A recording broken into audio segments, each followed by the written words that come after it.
So this was originally a large rectangular sheet of canvas. We made two large slits on either side and then folded it down and painted it in a manner that's maybe consistent with like a monochrome painting of the 1970s in New York City or something like that. So it's just basically bold colors, in this case light blue, dark blue, and green. This piece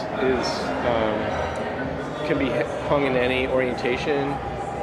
So this is, the small panel is hanging down on the floor. Also that flap, that light blue flap, could go onto the floor. This piece is very, very typical of like what Louis Kahn was making in the 1960s. The use of everyday materials was very radical at that point. Like not using art material to make high art was a very unknown thing at that moment of time. Maybe Duchamp had did it prior, but taking everyday objects and turning them into art was part of their dialogue with painting and art history, and trying to kind of get art off of its high pedestal and try and recycle it into sort of everyday culture that everyone could kind of relate to or respond to.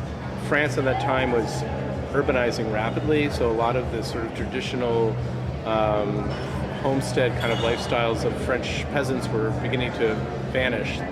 Things like raising your own chickens or growing your vegetables or having an apple tree in the backyard, all these sort of home crafts were beginning to vanish, and France was modernizing very rapidly. So a lot of this work was about trying to recover the Frenchness of the way of life that was rapidly being kind of vanishing very quickly, and sort of a response to that by kind of elevating it and talking about it. So that runs throughout all the work.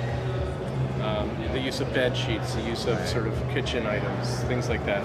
It's very different than minimalism, and they never used steel or industrial materials. It was always things on the kitchen that were available to everybody, basically. With that in mind, we've come to our last piece of the show.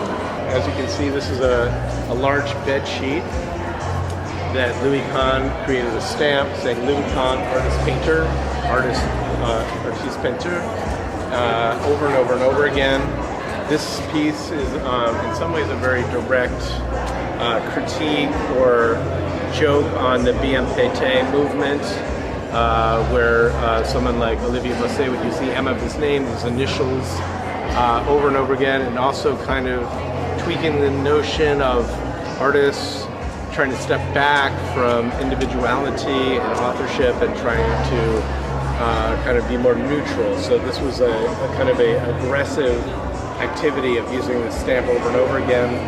Very similar to, say, like almost a Warholian strategy of, it's kind of the bad printmaking, mechanical reproduction of an image. Somebody like, Josh Smith or something like that. It's very hands-off, kind of self-reflexive, also very snide or snarky in the humor.